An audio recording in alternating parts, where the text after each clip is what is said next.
Assalamualaikum warahmatullahi wabarakatuh. Waalaikumsalam warahmatullahi wabarakatuh. Oke, selamat siang semuanya. Gimana nih kabarnya hari ini?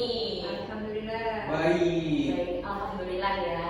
Setelah tadi mengikuti kegiatan di sekolah, terus sekarang lanjut kegiatan les. Kira-kira itu masih pada semangat atau udah lemes nih? Lumayan. Capek. Lumayan. Capek. Banyak tugas kan tadi di sekolah? Banyak. Aduh, kasihan ya.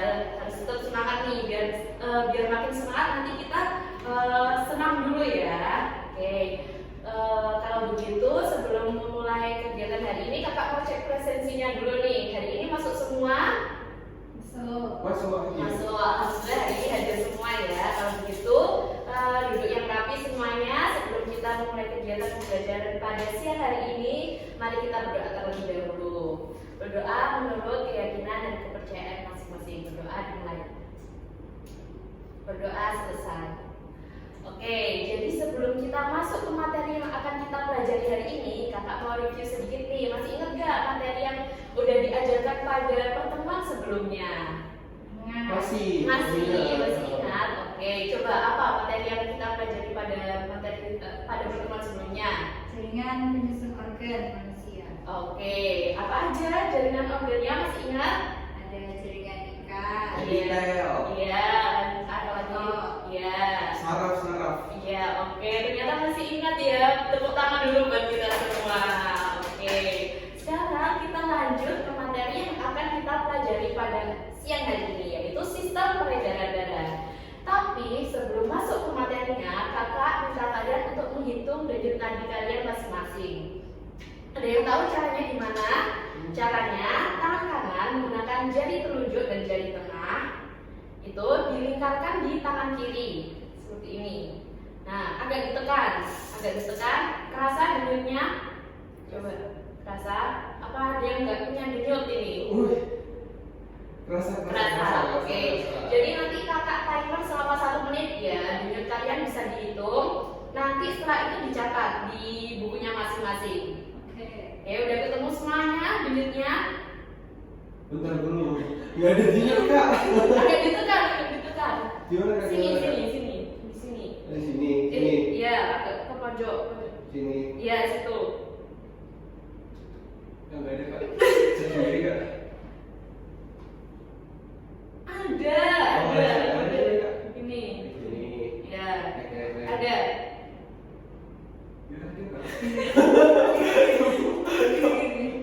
Ini terus strong. Nih. Agak ke atas. Nah, ada gak? Gak ada kak. Rasakan. Rasakan. Ini. Ini.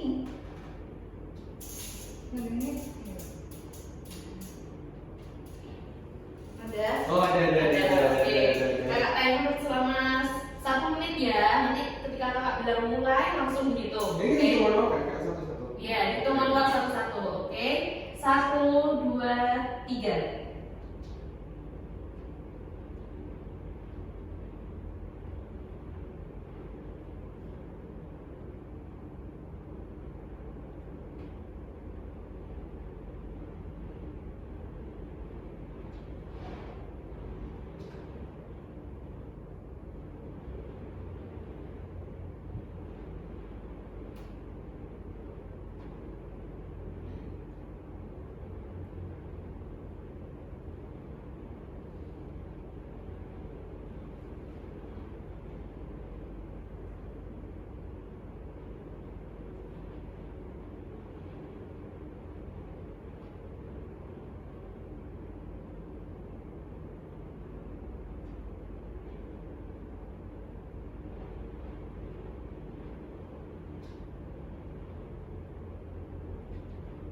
Oke, selesai. Bisa ditulis di bukunya masing-masing.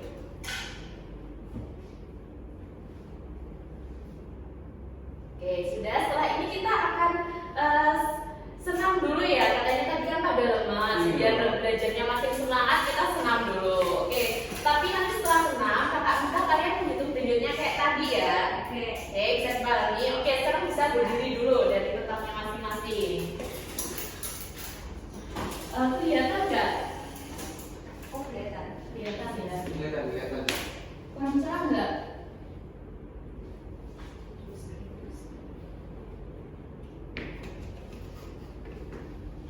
Oke, semuanya sudah siap? Tuh, 2, 3.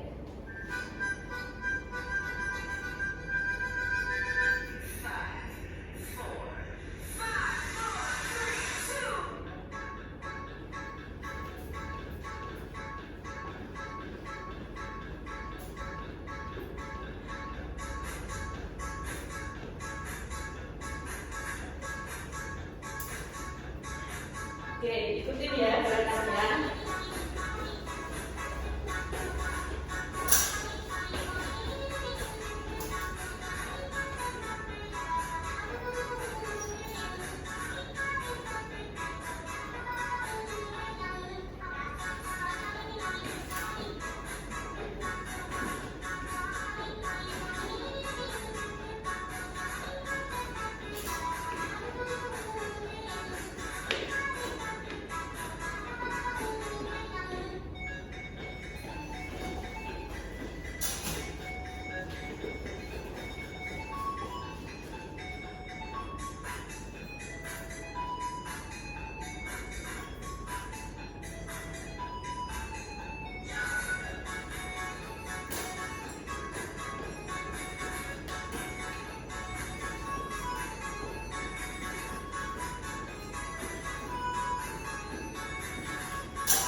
Bisa duduk kembali. Oke, sekarang dihitung denyutnya lagi. Bisa dipegang, udah ketemu semua denyutnya. Sudah. Oke, sekarang hitungan ketiga bisa langsung dimulai ya. 1, 2, 3.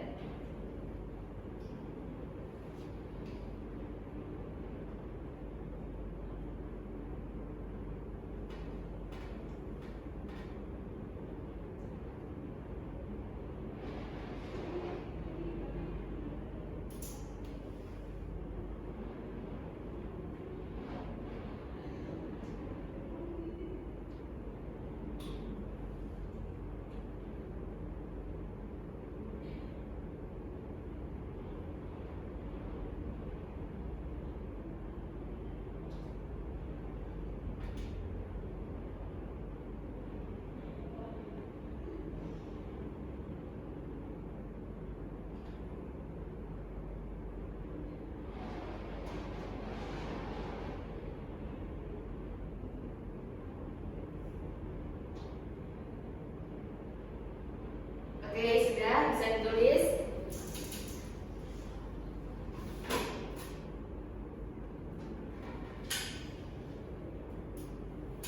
Oke, coba dilihat, dibandingkan yang awal sama yang ketika kita belum beraktivitas sama sesudah kita tadi senang beraktivitas, dibandingkan. Kira-kira lebih tinggi yang mana?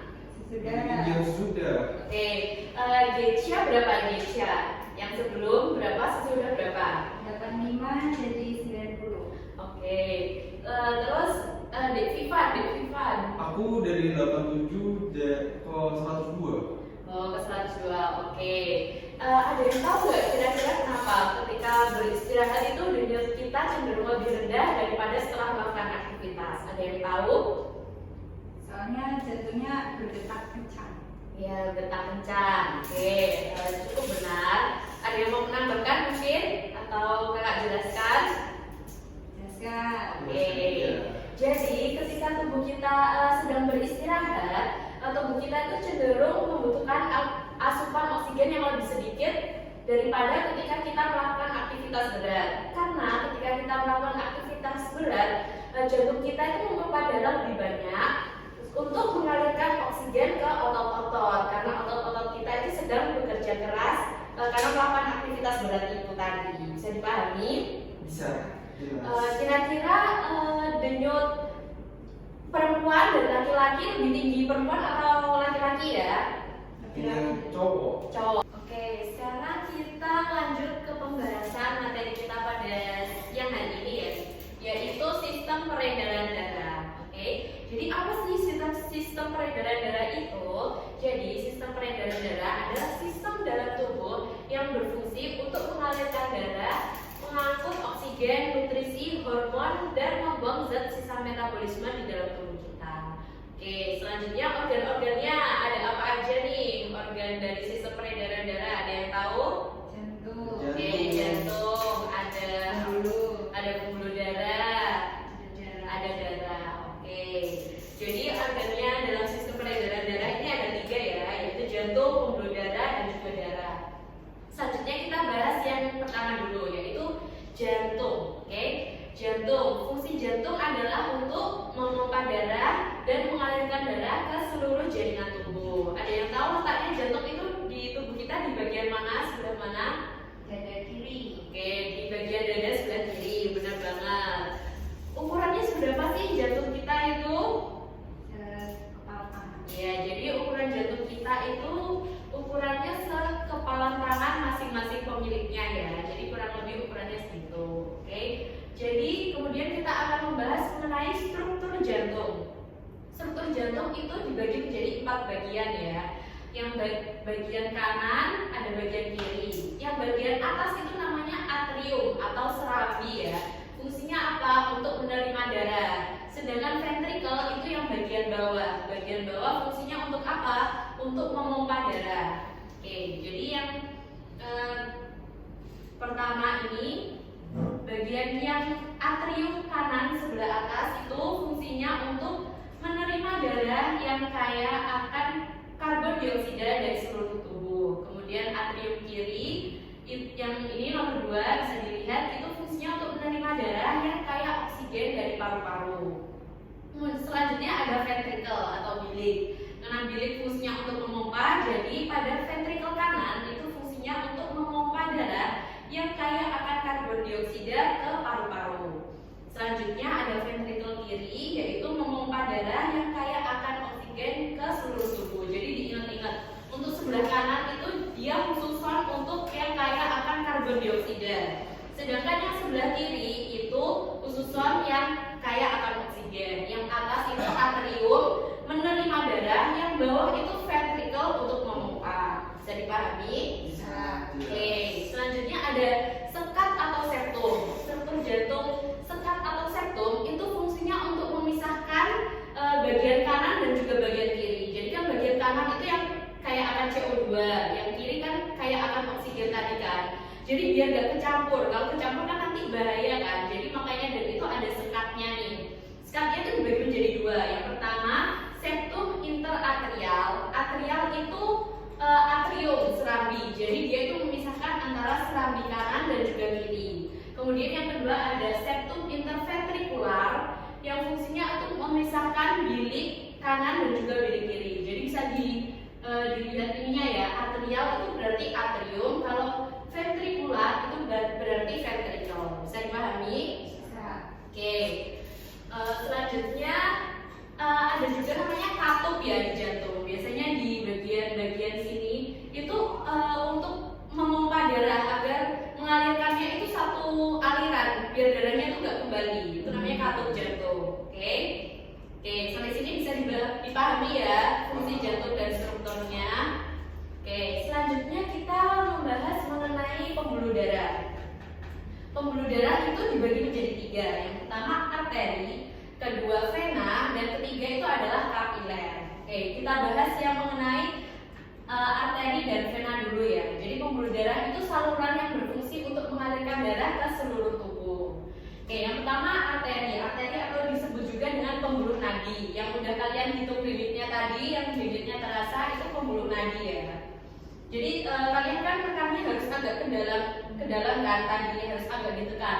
Karena letak dari arteri atau pembuluh nadi itu letaknya itu di dalam, tidak dekat dengan permukaan tubuh. Kemudian arteri itu merupakan pembuluh yang membawa darah yang kaya akan oksigen, tapi kecuali arteri pulmonalis. Nah, untuk arteri pulmonalis kita bahas nanti setelah kita membahas ketiga pembuluh tadi.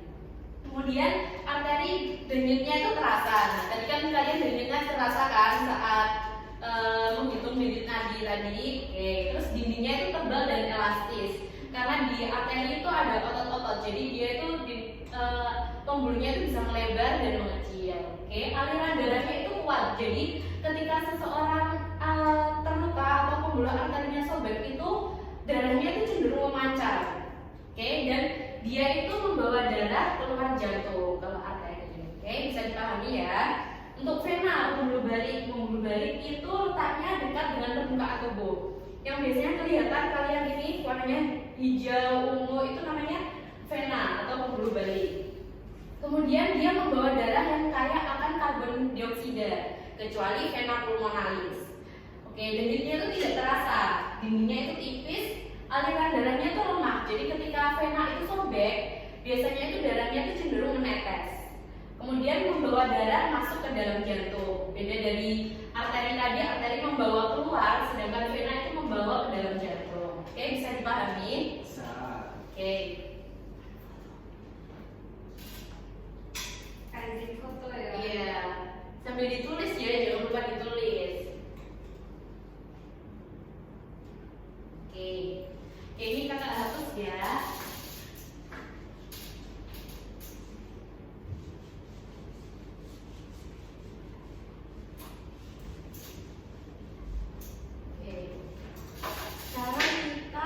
Kita udah bahas arteri, vena, sekarang kita membahas mengenai kapiler. Ini pembuluh kapiler. Oke, kapiler itu fungsinya untuk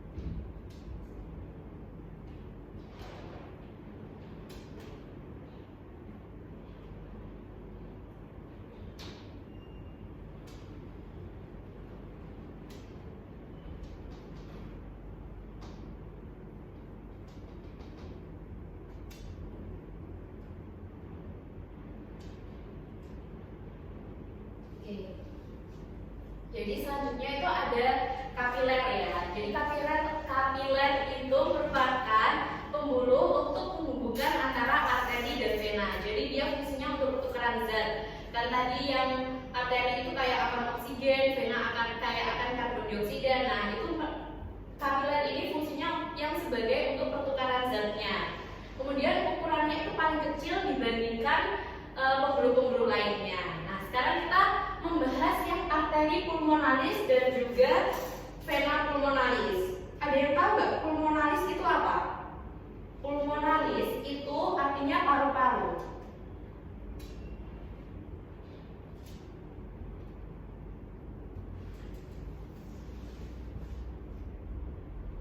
Jadi pulmonalis itu merupakan pembuluh yang khusus mengedarkan darahnya itu ke paru-paru.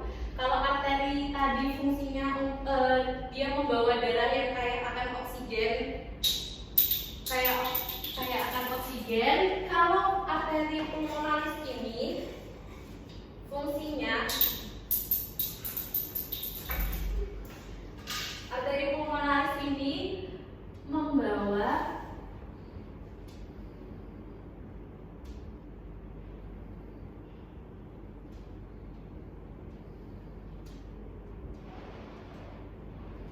CO2 ke paru-paru.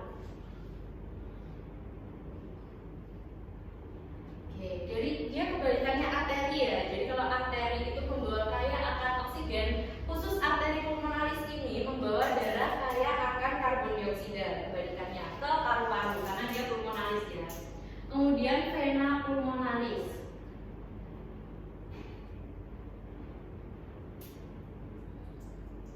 Dia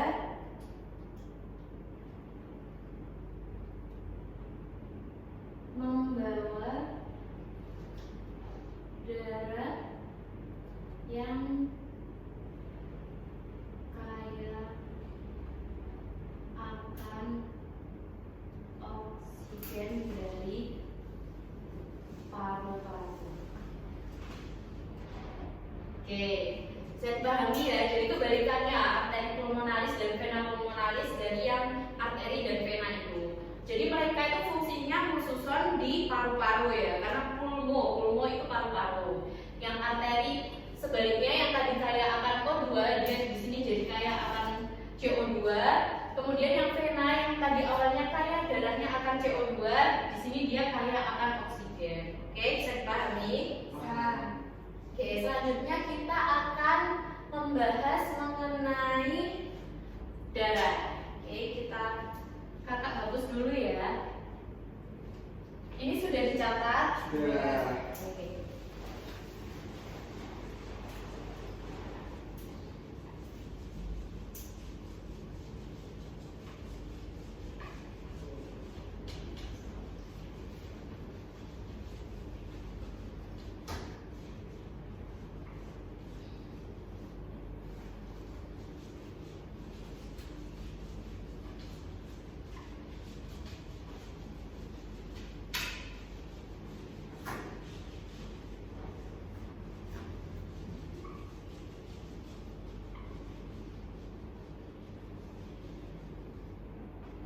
Sekarang kita membahas mengenai darah. Jadi berat badan total kita itu 8%-nya adalah berat volume darah dalam tubuh kita. Jadi setiap orang itu sekitar memiliki darah 4,5 sampai 5,5 liter pada setiap orangnya. Oke, jadi komponen darah itu dibagi menjadi 2.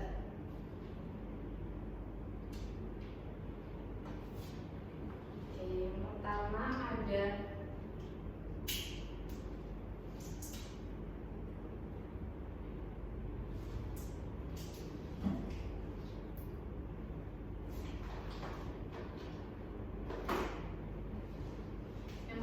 ada plasma darah.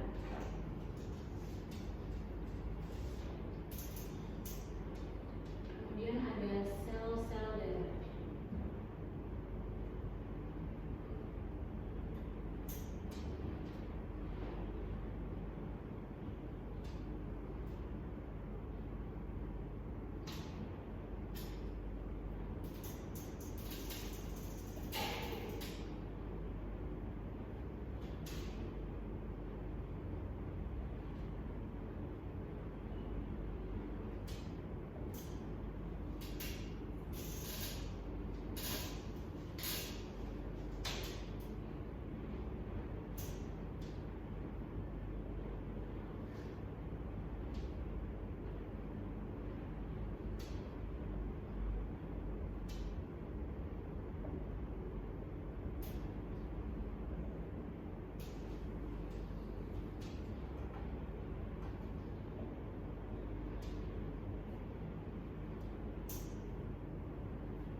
Oke.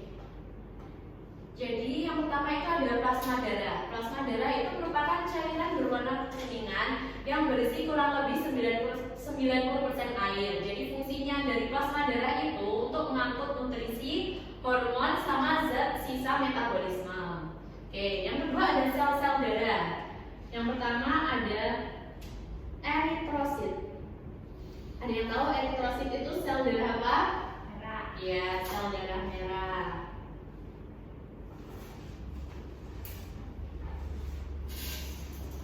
Kemudian ada leukosit. Apa leukosit? Sel darah putih.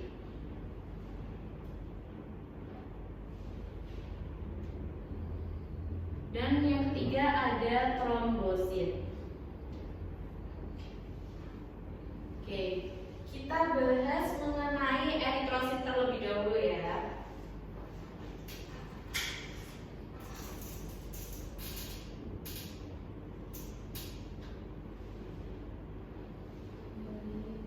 Eritrosit. Oke. Eritrosit.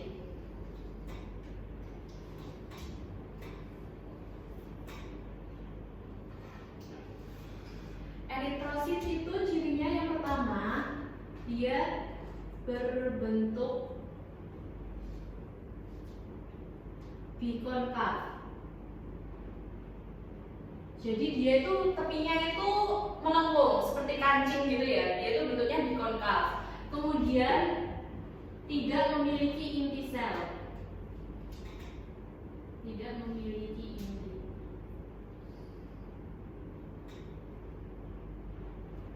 Kemudian mengandung hemoglobin.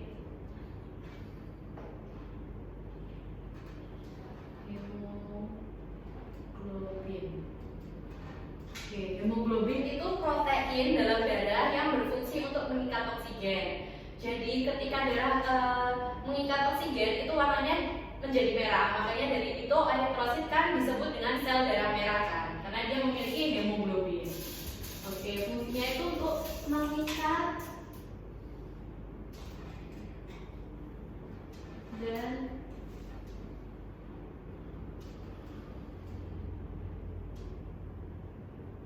oksigen. Oke. Kemudian umurnya itu sekitar 120 hari. Jadi eritrosit yang udah mati itu nanti dirombak di hati menjadi bilirubin dan biliverin. Pada laki-laki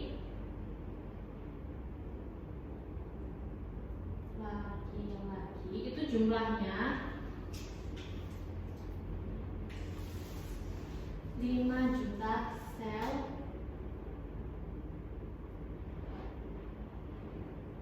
per milimeter kubik. Sedangkan pada perempuan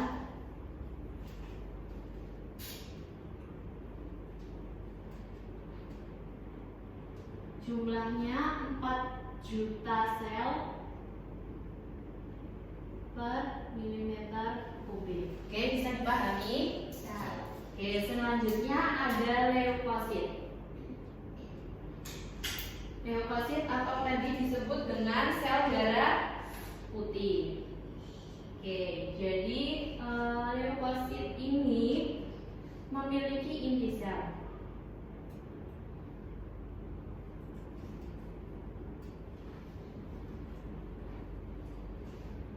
Kemudian bentuknya tidak tetap.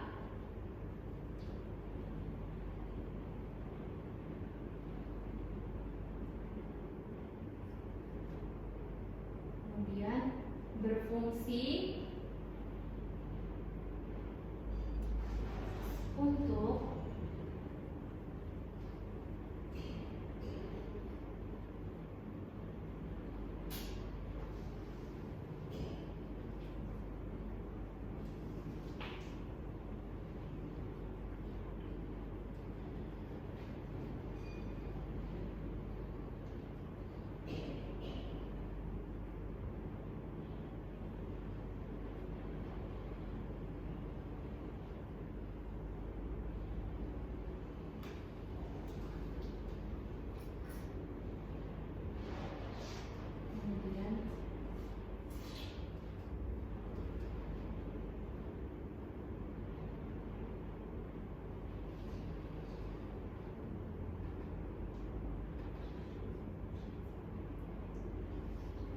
Oke, jadi leukosit ini dia tidak memiliki inti sel ya. Terus bentuknya itu tidak tetap karena dia itu berfungsi untuk membentuk antibodi melawan infeksi dan mematikan kuman. Jadi dia itu bergerak amoeboid untuk memakan kuman-kuman, bakteri-bakteri, virus. Maka dari itu dia itu bentuknya tidak tetap. Oke. Kemudian jumlahnya itu 7.000 sel per milimeter kubik. Oke, jadi leukosit ini dibagi menjadi dua ya. Granulosit dan agranulosit.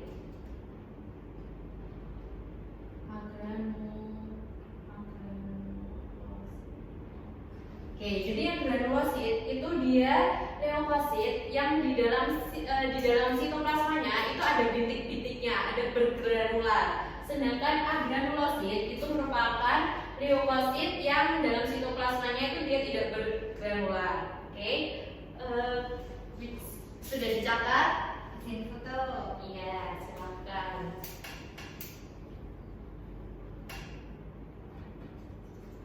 Oke, sudah.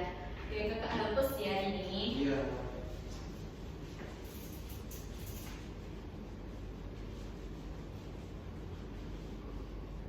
Oke. Sekarang kita membahas leukosit yang granulosit. Jadi dia itu bergranula ya. Kira-kira gambarnya seperti ini.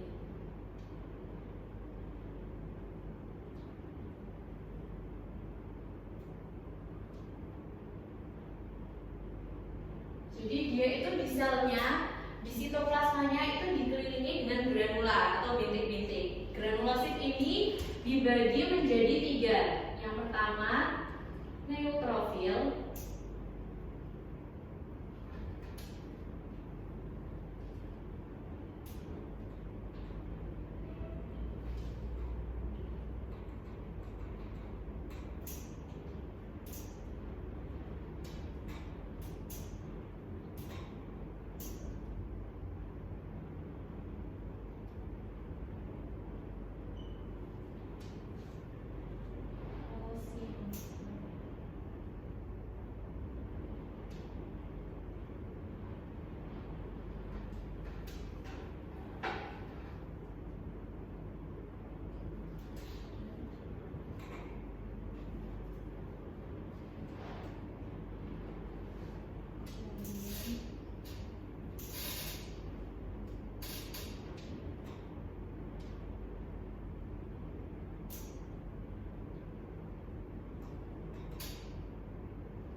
Jadi yang granulosit itu dibagi menjadi 3 ya.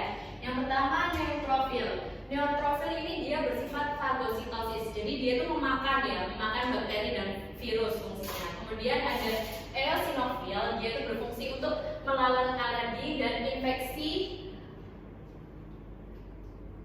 parasit. Oke. Kemudian yang basofil dia berfungsi untuk menghasilkan histamin dan heparin. Histamin itu berfungsi untuk sebagai reaksi alergi. Ketika seseorang sedang sakit, histamin itu dihasilkan untuk sebagai reaksi alergi dan heparin itu sebagai reaksi dari peradangan. Oke, bisa dipahami? Selanjutnya ada agranulosit. Jadi dia ini berbeda ya, dia tidak bergranular. Jadi ini inti selnya terus dia tidak bergranular, dibagi menjadi 2. Kalau granulosit tadi dia dibagi menjadi 3, dia dibagi menjadi 2. Pertama adalah limfosit, berfungsi untuk menghasilkan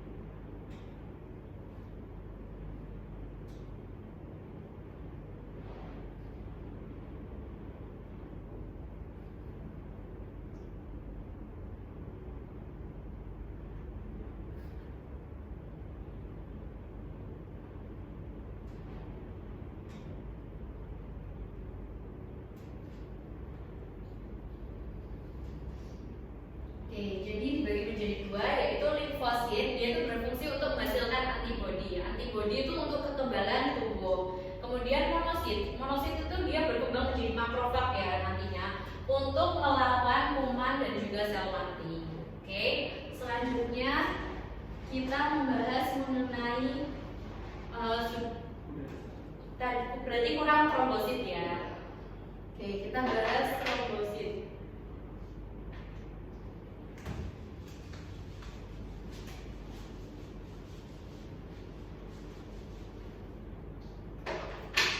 Oke, trombosit.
Oke, jadi yang terakhir yaitu trombosit. Trombosit ini fungsinya dia untuk pembekuan darah ya. Kemudian jumlahnya itu 200 sampai 400 ribu sel per milimeter kubik. Kemudian bentuknya juga dia tidak beraturan, berkembang di sel megakariosit sumsum tulang belakang. Kemudian umurnya itu kurang lebih 10 sampai 12 hari. Oke, bisa dicatat.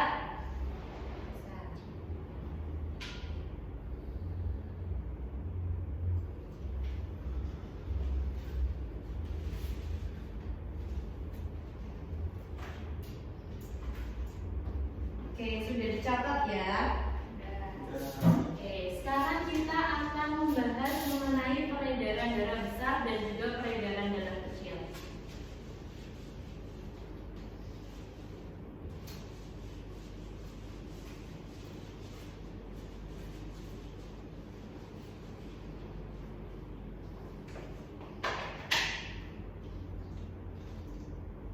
Oke, ini sudah benar.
Oke, masih ingat gak tadi yang ini bagian apa? Ya, atrium atau ini serambi kanan. Yang ini ya bilik, ini ventricle kanan. Kemudian yang ini Serambi kiri. ya serambi kiri atau atrium kiri. Yang bawah Kiri. bilik kiri. Oke, jadi ini yang ini tuh anggap paru-paru dan ini seluruh tubuh ya. Ini tubuh bagian atas dan ini tubuh bagian bawah. Sekarang kita bahas peredaran darah besar atau peredaran darah kecil dulu nih. Kecil. Kecil. Oke, kita bahas peredaran darah kecil.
Oke, semuanya bisa diperhatikan ya. Sekarang kita membahas mengenai peredaran darah kecil dan juga peredaran darah besar. Kita bahas mengenai peredaran darah kecil terlebih dahulu. Oke, jadi peredaran darah kecil itu dimulai dari ventrikel kanan. Ventrikel kanan tadi mengandung kayak akan oksigen apa karbon dioksida? Karbon. Iya, karbon dioksida, benar banget. Terus ventrikel kanan ini darahnya disalurkan ke arteri pulmonalis. Karena peredaran darah kecil itu kan khususan paru-paru ya, jadi dia pakainya arteri pulmonalis sama vena pulmonalis. Jadi pertama darah dari ventrikel kanan itu disalurkan ke arteri pulmonalis, dia kan membawa darah keluar dari jantung, kemudian menuju paru-paru. Setelah itu di paru-paru disalurkan lagi di vena pulmonalis. Vena pulmonalis membawa darah kayak akan apa? Oksigen. Iya benar, kayak akan oksigen, kemudian dia disalurkan di serambi kiri atau atrium kiri. Oke. Selanjutnya ada peredaran darah besar. Peredaran darah besar dimulai dari ventrikel kiri. Tadi ventrikel kiri mengandung kayak akan oksigen apa karbon dioksida?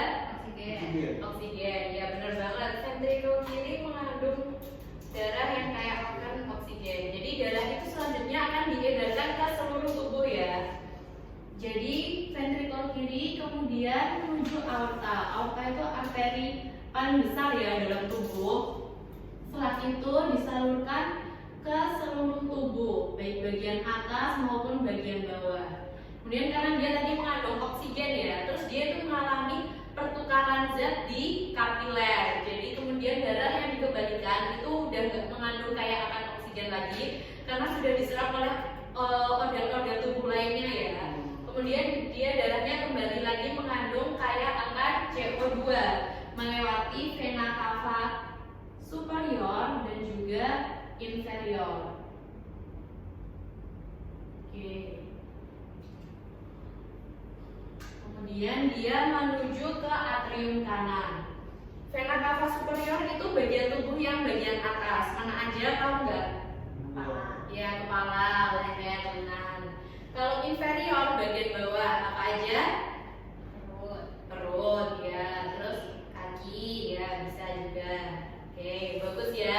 Sampai sini paham? Mengenai peredaran darah kecil dan besar. Oke, kalau gitu tadi kita udah membahas banyak mengenai sistem peredaran darah ya. Kira-kira sekarang ada yang mau ditanyakan nggak nih? Saya mau tanya Kak. Oh ya, boleh, silakan. Jadi kan ada orang yang kena hipertensi Ya. Itu kenapa bisa ada hipertensi? Kayak kenapa terjadi hipertensi? Oke, jadi hipertensi itu kan penyebabnya banyak ya. Bisa aja kayak orang yang suka makan lemak-lemak, itu kan bisa kolesterol. Terus stres